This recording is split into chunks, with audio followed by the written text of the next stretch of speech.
Can faulty footwear cause hip and knee pain? आइए आज इसी के बारे में बात करेंगे। दोस्तों, शूज़ या फुटवेयर या चप्पल्स और सैंडल्स एक बहुत ही इंपॉर्टेंट इक्विपमेंट होता है हमारी बॉडी के लिए because our joint health, specially if we talk about the lower limb यानी एंकल, नी, हिप और स्पाइन, इनकी जॉइंट हेल्थ में फुटवेयर का बहुत ही इंपॉर्टेंट रोल होता है। तो अगला क्वेश्चन ये आता है कि क्या एक खराब या पुअरली चोजन फुटवेयर हमारे नी, हिप या स्पाइन को अफेक्ट कर सकता है? इसका साफ साफ शब्दों में अगर जवाब दूं तो इसका आंसर है yes.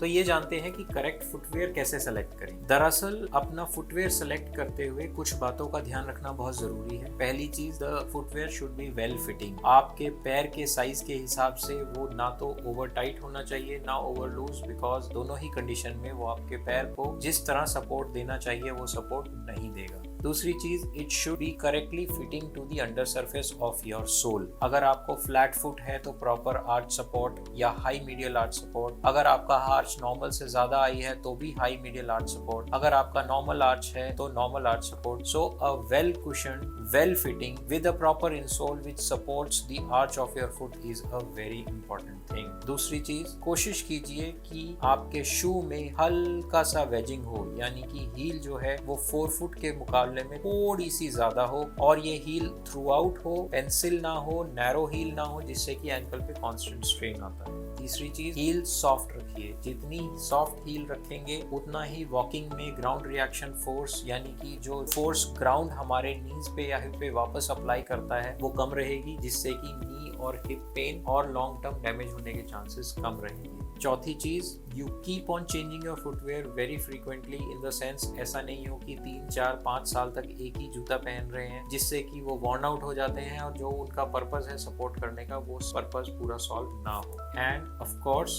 Try avoiding long heels, pointy heels, pencil heels to be worn for long period of time. जी दोस्तों, अगर आपको पतली हील्स पहनने का शौक भी है तो कोशिश कीजिए कि उन हील्स की लेंथ बहुत ज्यादा ना हो और आप बहुत लंबे टाइम तक हील्स ना पहनें। They are not good for our joint health. In fact अगर मैं वर्ल्ड स्टैटिस्टिक्स की बात करूं तो faulty footwear comes in the top 3 causes which lead to persistent leg pain and injuries to hip and knee. दोस्तों आइए ये समझने की कोशिश करते हैं कि फुटवेयर से ऐसा क्या होता है या फॉल्टी फुटवेयर से क्या रीजंस ऐसे होते हैं जिसकी वजह से हमारे हिप, नी या स्पाइन में इंजरी हो सकती है या परसिस्टेंट पेन रह सकता है। सबसे पहली चीज है अलाइनमेंट। जैसे कि अगर एक लूज सा एग्जांपल दूं, अगर किसी कार की व्हील अलाइनमेंट प्रॉपर नहीं है और हम उस इम्प्रॉपर व्हील अलाइनमेंट के साथ कार को चलाते रहें तो ना सिर्फ हमारे पहिए घिस जाते हैं लेकिन कार के एक्सल या बाकी कंपोनेंट्स पे भी परमानेंट चेंजेस आ सकते हैं। ऐसा ही कुछ हमारे फॉल्टी फुटवेयर की कंडीशन में होता है। फॉल्टी फुटवेयर में सपोज कोई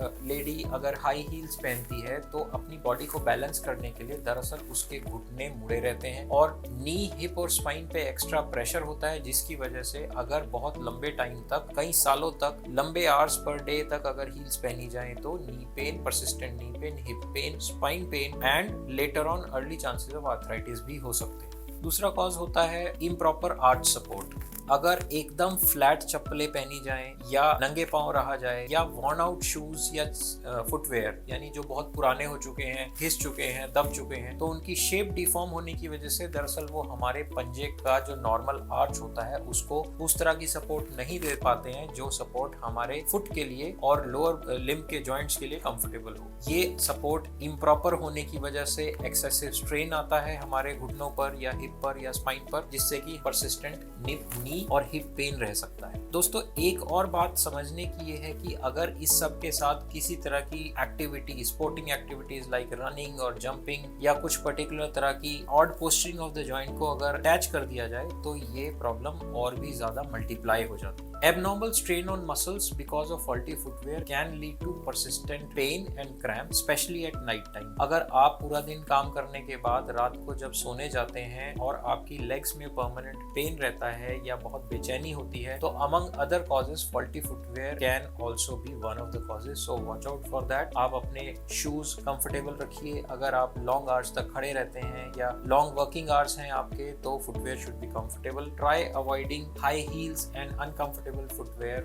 for wearing to be worn for long hours because that can lead to permanent damage to your joints and your muscles. दोस्तों cartilage health की अगर या joint health की अगर मैं बात करूं तो footwear are an important part of that also. Studies clearly बताती हैं कि faulty footwear से chances of joint damage and arthritis they are slightly higher in people who use improper footwear as compared to people who always prefer to wear a comfortable footwear. Needless to say, weight control भी उतना ही important है and healthy habits like avoid smoking and deep knee bending. So उम्मीद है कि ये कुछ चीज़ों का ध्यान रखकर और proper footwear के साथ हम अपने hips, knees और spine को बचा सकते हैं। अगर आप या आपका कोई जानने वाला restless leg syndrome या persistent leg pain से जूझ रहा है और उसको समझ नहीं आ रहा तो आप अपने investigations, x-rays या prescriptions हमें भेजकर हमसे opinion ले सकते हैं। हम कोशिश करेंगे कि एक honest और free opinion आपको दें।